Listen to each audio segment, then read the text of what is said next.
જૈવ વિવિધતાના પ્રતિરૂપો. હવે એમાં આપણે એક જોયું હતું અક્ષાંશીય ઢોળાંશ, અને બીજું હવે આજે આપણે જે જોવાનું છે એ છે જાતિ વિસ્તારના સંબંધો.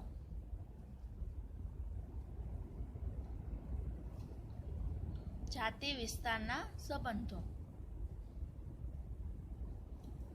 હવે કોઈ તમને 3 માર્ક્સના પ્રશ્ન પૂછે તો આ બે તમને લખતા આવડી જાય એવું જ છે કે અક્ષાંશીય ઢોળાંશ એટલે શું અને જાતિ વિસ્તારના સંબંધો એટલે કે શું.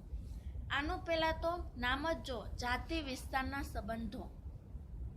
કોઈ જાતિ એને જે તે વિસ્તારની સાથે સંબંધ હોવાનો જ છે, આ એને લગતું જ છે. અને આમાં એક મેઇન જૈવ વૈજ્ઞાનિક છે પ્રકૃતિવિદ, જર્મનીના જે પ્રકૃતિવિદ છે એનું નામ છે Alexander von Humboldt. Alexander von Humboldt.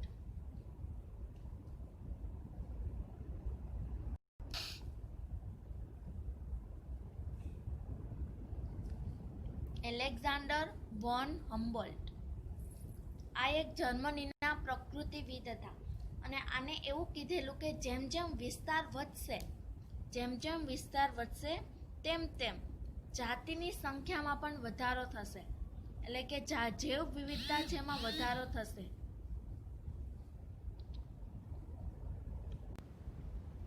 Alexander von હમ્બોલ્ટે સૌ પ્રથમ પ્રયોગો ક્યાં કર્યા તો કે દક્ષિણ અમેરિકાના ઉષ્ણકટિબંધીય જંગલોમાં. દક્ષિણ અમેરિકા એ મેં તમને નકશામાં દેખાડ્યું જ હતું આગળના લેક્ચરમાં. દક્ષિણ અમેરિકા અને ઉત્તર અમેરિકા બે અમેરિકા છે, અને દક્ષિણ અમેરિકા છે એમાં જ એમેઝોનના જંગલો આવેલા છે. તો આ એલેક્ઝાન્ડર વોન હમ્બોલ્ટ છે એને કરેલું કામ ક્યાં છે તો કે દક્ષિણ અમેરિકાના જંગલોમાં, એટલે કે એમેઝોનના જંગલોમાં જેને કામ કરેલું છે. અને એને શું કીધું તો કે જેમ જેમ વિસ્તાર વધશે તેમ જાતિમાં પણ વધારો થશે. પાયાનું થોડુંક અધૂરું વાક્ય છે, એ પહેલા આપણે કંઈક બીજું સમજીએ. આ કોઈ પ્રદેશ છે એ પછીનો જે પ્રદેશ છે એને હું કહી દઉં બી, પછીનો પ્રદેશ છે એને હું કહી દઉં સી, એટલે કે વિસ્તાર, બરોબર. અને એ પછી છે ડી. તો હવે જેમ વિસ્તાર નાનો હશે એમ એમાં જોવા મળતી જાતિની સંખ્યા એ પણ કેટલી હશે તો કે ઓછી હશે. પછી હું લઈ લઉં વિસ્તાર બી, તો એમાં મને જોવા મળતી જાતિની સંખ્યા એમાં વધારો થશે. જેમ જેમ વિસ્તાર વધ્યો એમ જાતિની સંખ્યા પણ વધી. પછી વિસ્તાર સી, એમાં પણ શું થશે તો કે જાતિની સંખ્યા વધશે, કારણ કે વિસ્તાર સી છે એ મોટો છે. તો વિસ્તાર એ છે એમાં મને 10 જોવા મળતી હોય, તો વિસ્તાર બી છે એમાં મને જોવા મળશે 20. તો વિસ્તાર સી છે એમાં મને મળશે 30. આ એક અંદાજો હું તમને કહું છું સમજાવવાને માટે. પણ હવે આ જે વિસ્તાર ડી છે એમાં મને જાતિની સંખ્યા એ છે 32.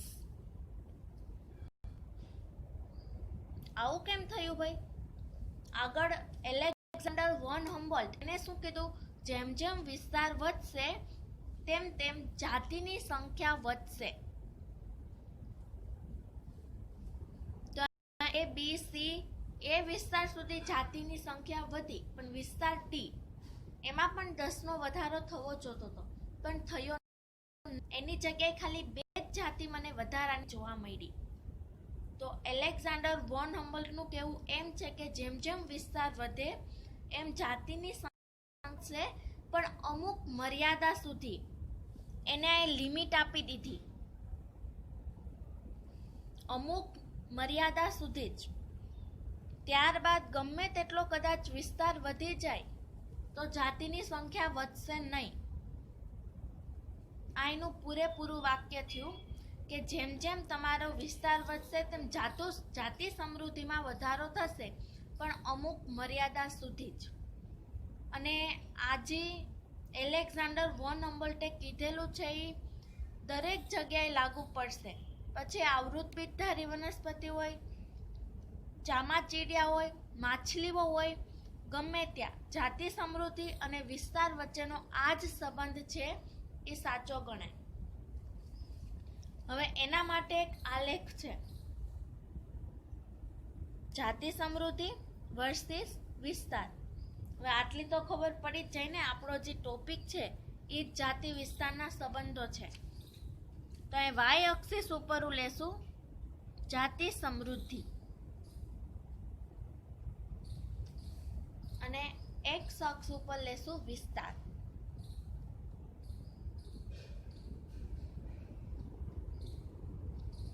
હવે આનો જે મને આલેખ મળે છે એ મને મળે છે લંબચોરસ અતિવલય રૂપે. બરોબર. અને બીજો એક જે આલેખ આપેલો છે લોગેરિધમમાં, એ આલેખ મને મળે છે સ્ટ્રેટ. હવે અહીંયા જો અહીંયા વિસ્તાર એ વધ્યો તો અહીં જાતિ સમૃદ્ધિમાં વધારો થયો. પછી અહીં વિસ્તાર બી તો અહીંયા જાતિ સમૃદ્ધિમાં વધારો થયો. વિસ્તાર સી જાતિ સમૃદ્ધિ વધારો થયો. હવે આવ્યો ડી.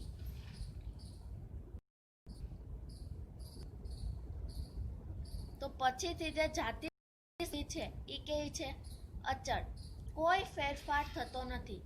અને જો કદાચ ફેરફાર થતો હશે તો એક બે જાતિઓનો જે ફેરફાર થતો હશે, પણ એ તો પછી નહીવત ગણવાનો કે જેમ વિસ્તાર વધે તેમ જાતિ સમૃદ્ધિ પણ વધે, પણ અમુક મર્યાદા સુધી જ. અહીંયા તમને સૂત્ર આપેલું છે જાતિ સમૃદ્ધિ એસ માટે CS². આ તમને સૂત્ર આપેલું છે. હવે આ CS² સૂત્ર છે, S=CS². એ સૂત્ર કોના માટે છે? તો કે આ લંબચોરસ અતિવલયને માટે છે, આ રેખાના ઢાળ. બરોબર. પણ હવે જો મારે લોગેરિધમમાં જોતું એટલે કે આલેખ ઉપર મારે સ્ટ્રેટ લાઈન જોતી હોય તો આ સૂત્ર છે એને મારે લોગેરિધમ મુજબ ફેરવવું પડે. તો S=CS², એને હું લોગેરિધમમાં ફેરવું તો શું થશે? તો કે log S = log C. અહીંયા એનો સ્ક્વેર છે તો એ આવી જશે આગળ, એટલે Z log A. તમને આ સૂત્ર યાદ હશે તો તમે આ લોગેરિધમ વાળું સૂત્ર છે એ પણ તમને બનાવી શકશો. હવે અહીંયા તમને શું શું કીધું છે? જ્યાં S છે એ તો આગળ જ વાત થઈ કે જાતિ સમૃદ્ધિ છે. પછી વિસ્તાર એ શું છે? તો કે વિસ્તાર, જે તે એરિયા. Z આ શું છે? રેખાનો ઢાળ. MCQમાં બહુ પૂછાય કે સૂત્ર આપેલું હોય ને એમાંથી તમને પૂછે કે Z શું છે, A શું છે, S શું છે. બરોબર. એટલે યાદ રાખજો, બધું સહેલું જ છે, અઘરું કાંઈ નથી. અને હવે છે C. આ C શું છે? તો કે Y આંતરછેદ.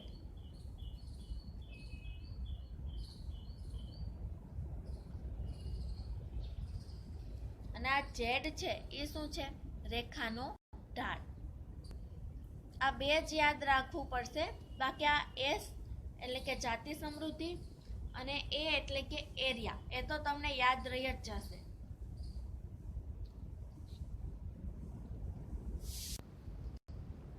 પછી આગળ તમને એવું કીધું છે કે પરિસ્થિતિવિદોએ શોધ્યું કે Z રેખાનું મૂલ્ય 0.1 થી 0.2 ની ક્ષેત્ર મર્યાદામાં હોય છે. અહીંયા તમને Z નું મૂલ્ય કીધું 0.1 થી 0.2 ની ક્ષેત્ર મર્યાદામાં હોય છે. પછી ન્યુયોર્ક રાજ્યમાં મૃદુકાય પ્રાણીઓને હું લઈ લઉં, બ્રિટનમાં વનસ્પતિ લઈ લઉં, અથવા તો કેલિફોર્નિયામાં હું કોઈ પક્ષીઓને લઈ લઉં. એ ગમે એવું લઉં પણ એ ઝેડનું જે મને મૂલ્ય મળશે, રેખાનો ઢાળ, એ તો મને 0.1 થી 0.2 જ મળશે. એટલે કે એ જે રેખાનો ઢાળ છે એ આગળ આપણે જે જોયો અતિવલય, એ રીતનો જ મળશે. પછી હું ગમે એ પક્ષી લઈ લઉં, જે તે વિસ્તારના જે તે પ્રાણીઓ લઈ લઉં, પણ એ મને રેખાનો ઢાળ છે એ મને એ જ મળશે. અહીંયા તમને એક શબ્દ કીધો કે શ્રમાશ્રયન રેખા. શ્રમાશ્રયન રેખા એટલે કે આ શ્રમાશયન રેખાનો ઢાળ છે એ આશ્ચર્યજનક રીતે એક સમાન જ હોય છે. હવે આ શ્રમાશ્રયન રેખા એટલે કે શું? તો કે સામાન્ય રીતે તમે જો ખૂબ મોટા વિસ્તાર પ્રદેશો લ્યો, એટલે કે ખૂબ મોટા વિસ્તાર એટલે કે આખા ખંડો તમે લ્યો, આફ્રિકા ને એશિયા, એ બધા વિસ્તારમાં પછી તમારે જાતિ સમૃદ્ધિનો આલેખ બનાવવો હોય તો ત્યારે જે તમને મળતું હોય રેખાનું ઢાળ એ તમને થોડુંક વધુ મળશે, કારણ કે વિસ્તાર વધ્યો ને. એટલે એ છે 0.6 થી 1.2 જેટલી ક્ષેત્ર મર્યાદામાં હોય છે. પણ આ ક્યારે? તો કે વિશાળ ક્ષેત્ર મર્યાદામાં, ત્યાં સિવાય નહીં.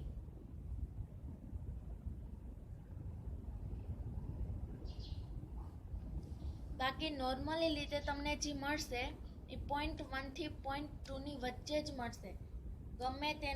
ગમે ત્યાં તમે લેશો તો આની બેની વચ્ચે મળશે. પણ જો તમે મોટા વિસ્તારો લેશો ખંડો વચ્ચે કે એવી રીતે, તો તમને જે રેખાનો ઢાળ મળશે એ કેટલો મળશે? 0.6 થી 1.2 જેટલી ક્ષેત્ર મર્યાદામાં તમને મળશે.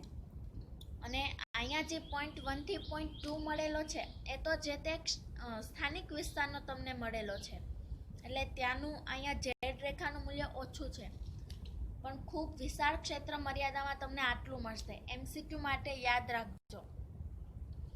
પણ હવે કેટલાય ફળ ખાનારાઓ છે ઉષ્ણકટિબંધીય જંગલોમાં ફળાહારી પક્ષીઓ અને સસ્તનો, એની રેખાનો જે ઢાળ મળ્યો એ આપને મળ્યો 1.15 જેટલો. આ MCQ માં પૂછાય કે ફળાહારી પ્રાણીઓનો અથવા તો પક્ષીઓ એના માટે રેખાનો ઢાળ આપને કેટલો મળશે? તો કે 1.15. તો આના ઉપરથી આ સંદર્ભમાં તીવ્ર ઢોળાવનો અર્થ શું થાય છે? જો અહીંયા બહુ સમજવા જેવી વાત છે કે તીવ્ર ઢોળાવનો અર્થ શું છે. આ બધાય તમને રેખાના ઢાળ આપ્યા ને, એટલે કે ઢોળાવ આપ્યો તમને, રેખાનો ઢોળાવ. તો અહીંયા તમને લાસ્ટમાં ક્વેશ્ચન પૂછ્યો કે તીવ્ર ઢોળાવનો અર્થ શું છે. તો એક સાદી વ્યાખ્યામાં તમે યાદ રાખી લેજો કે જેમ જેમ ઝેડનું મૂલ્ય વધશે, એટલે કે રેખાનો ઢોળાવ છે એ વધશે, તેમ તેમ જાતિની સંખ્યા ઘટશે, એટલે કે જાતિ સમૃદ્ધિમાં ઘટાડો થશે. જેમ જેમ ઝેડનું મૂલ્ય વધશે, અને આ ઝેડ છે એ શું છે? તો કે રેખાનો ઢોળાવ છે.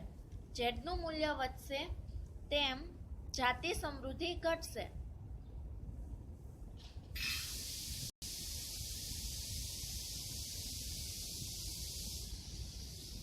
તો તમે અહીંયા જુઓ,